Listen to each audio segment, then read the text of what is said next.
Hello everyone. তো আজকে এই ভিডিওতে আমি তোমাদেরকে দেখাবো ক্লাস 10-এর ভূগোল সাজেশনের একদম প্রথম চ্যাপ্টার নাম কি? সম্পদ উন্নয়ন।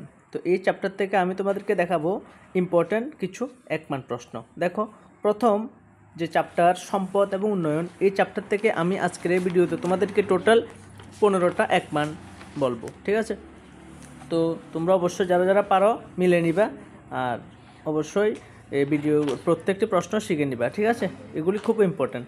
দেখো, প্রথমে পূজা বলো 1 নম্বর কোশ্চেন, সম্পদ সৃষ্টির প্রাথমিক উপাদান কোনটি?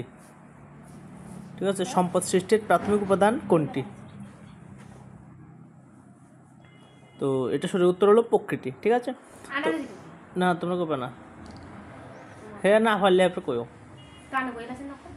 ঠিক আছে, এবার ঠিক আছে। 2 নম্বর, সর্বাধিক গুরুত্বপূর্ণ নবীকরণযোগ্য প্রাকৃতিক সম্পদ কোনটি? আবার প্রশ্ন বলছি, সর্বাধিক গুরুত্বপূর্ণ নবীকরণযোগ্য প্রাকৃতিক সম্পদ কোনটি? সেটা হলো মৃত্তিকা। ভেরি গুড, 1 নম্বর। তারপরে 3 নম্বর কোশ্চেন, মৃত্তিকার জৈব উপাদান কোনটি? মৃত্তিকার জৈব উপাদান কোনটি? তো কও। হিউমাস, সঠিক উত্তর হলো হিউমাস। হ্যাঁ না পারলে তোমরা কইলে। 4 নম্বর কোশ্চেন, বিভিন্ন প্রকার মৃত্তিকার নাম লিখো। বিভিন্ন প্রকার মৃত্তিকা থাকে, কয়েকটার নাম কো। হ্যাঁ হ্যাঁ হ্যাঁ না পারলে কো। কৃষ্ণ মৃত্তিকা, লোহিত মৃত্তিকা, আচ্ছা ঠিক আছে, পলিমৃত্তিকা, কৃষ্ণ মৃত্তিকা, লোহিত মৃত্তিকা, পীত মৃত্তিকা, শুষ্ক মৃত্তিকা, অরণ্য মৃত্তিকা, এগুলি কেমন? তারপরে রাইট, হ্যাঁ। তারপরে কোশ্চেন 5 নম্বর, সর্বাপেক্ষা বিস্তৃত, এটা হলো বিস্তৃত, হ্যাঁ বিস্তৃত, সর্বাপেক্ষা বিস্তৃত এবং গুরুত্বপূর্ণ মৃত্তিকা কোনটি? সর্বাপেক্ষা মনোযোগ দিবা, সর্বাপেক্ষা বিস্তৃত এবং গুরুত্বপূর্ণ মৃত্তিকা কোনটি? সঠিক উত্তর হলো, তোমরা কইলো পলিমৃত্তিকা। পলিমৃত্তিকা, ভেরি গুড।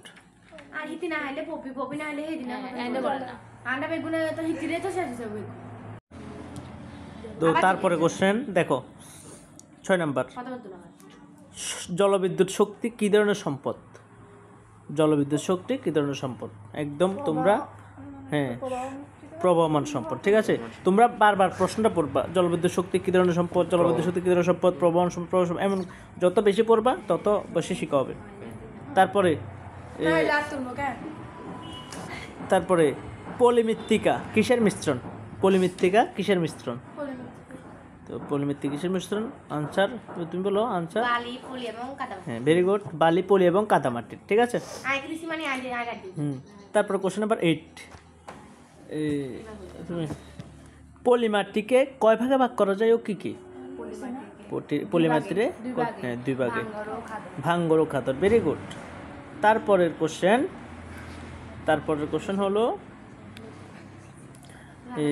কোশ্চেন নাম্বার 9, কোন মৃত্তিকায় রেগুর মৃত্তিকা নামে পরিচিত? কার প্রশ্ন? বৈশালী। কোন মৃত্তিকা রেগুর মৃত্তিকা নামে পরিচিত? ঠিক আছে, এবার পূজা, কোন মৃত্তিকা রেগুর মৃত্তিকা?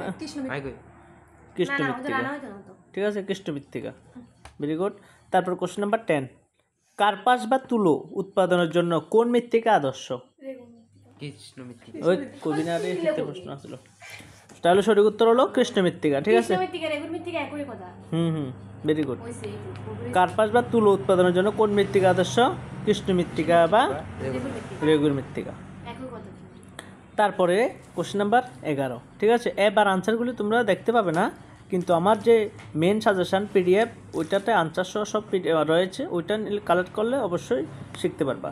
11 নম্বর, কোন মৃত্তিকা কৃষ্ণ কার্পাস মৃত্তিকা নামে পরিচিত? কোন মৃত্তিকা কৃষ্ণ কার্পাস মৃত্তিকা নামে পরিচিত?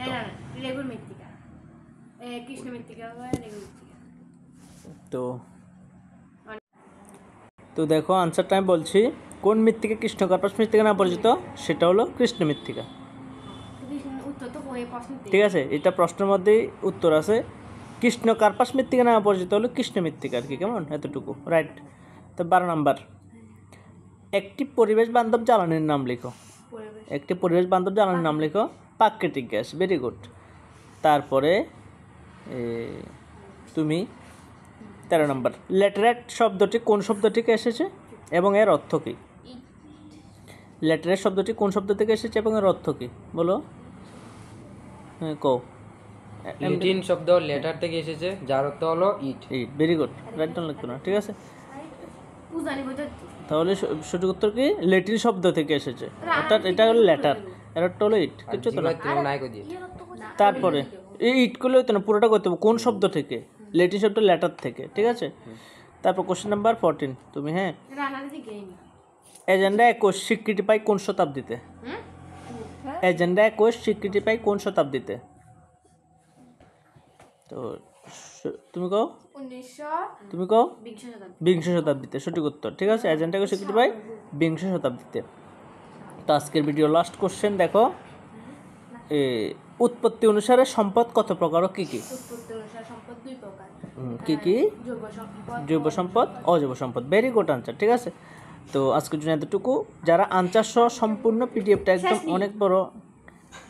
অনেক বড় মানে পুরো সব সাবজেক্টের পিডিএফ আনসার সহ ছোটো বড় সব সাবজেক্ট লাগবে, তুমি আমার সাথে এই নাম্বারে যোগাযোগ করবে 9612261677। ডেফিনেটলি আমি বলে দেবো কীভাবে কালেক্ট করতে হবে, ঠিক আছে। সো আজকের জন্য টাটা।